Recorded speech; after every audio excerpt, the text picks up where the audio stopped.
Louis awalnya ingin dengan sengaja melengkapi Lina. Hanya ingin Lina menjadi malu dan malu, sengaja menggodanya. Tetapi sebaliknya membiarkan tubuhnya sendiri semakin ganas dan panas. Louis tidak bisa menunggu lebih lama lagi dan memegang tangan Lina serta menekannya ke dinding. Dibandingkan dengan kelambatannya untuk mengambil inisiatif kepadanya, Louis tidak ragu untuk merobek pakaian Lina. Kekuatan pria itu menggabungkan badan mereka. Air mata Lina terus turun. Dia merasa bahwa pria ini berubah menjadi binatang buas yang ingin menelannya. Sakit, sungguh sakit. Tetapi pria ini tidak hanya secara fisik tidak mau melepaskan dirinya sendiri, tetapi juga terus-menerus menyindir dirinya dengan kata-kata yang kasar. Bagaimana? Apakah kamu puas? Bagaimana dibandingkan dengan suami yang berbaring di sebelahmu itu?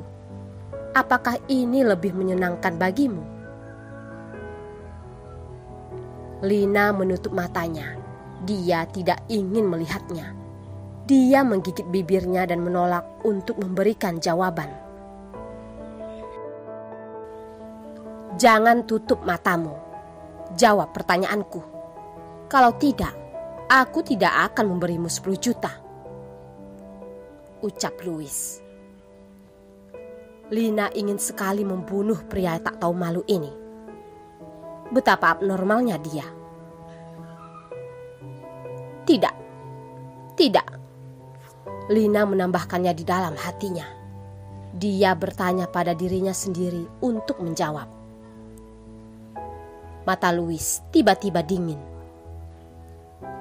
Gengsi terbesar bagi seorang pria adalah kemampuan untuk berada di tempat tidur, dan itu masih dibandingkan dengan pria lain.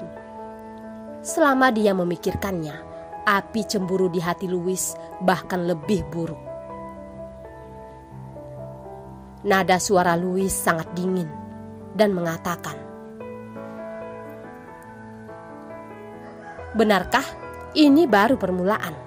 Selanjutnya, lihat bagaimana aku menginginkanmu sampai kamu puas. Semua yang mengikutinya seperti badai, sehingga Lina menghangat seperti tubuh di badai dan hampir pecah.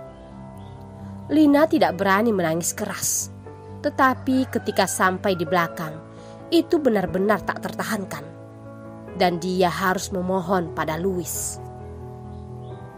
Namun, bahkan jika dia menjawab kembali pertanyaan awal Louis dan terpaksa melakukannya setelah itu, dia menjawab banyak pertanyaan memalukan tentang kemampuannya sesuai dengan keinginan Louis.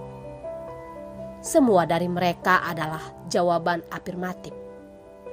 Tetapi Louis tidak mau membiarkannya pergi.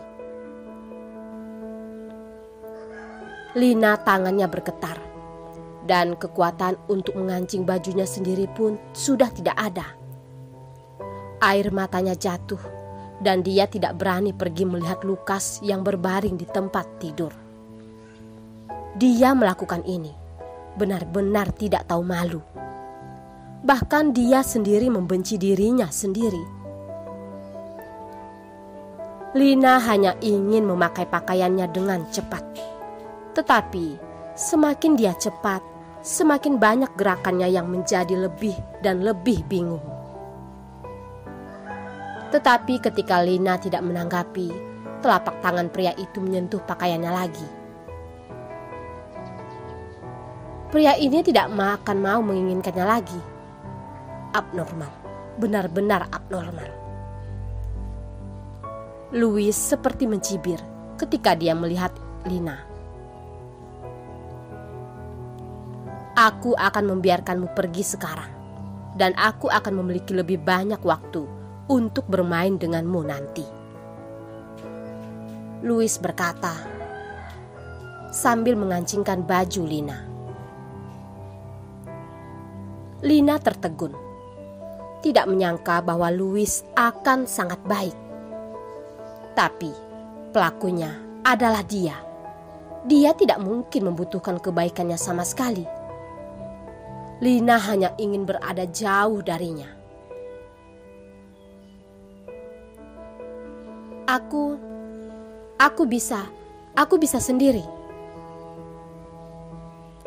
Suara Louis yang tegas dan sombong terdengar.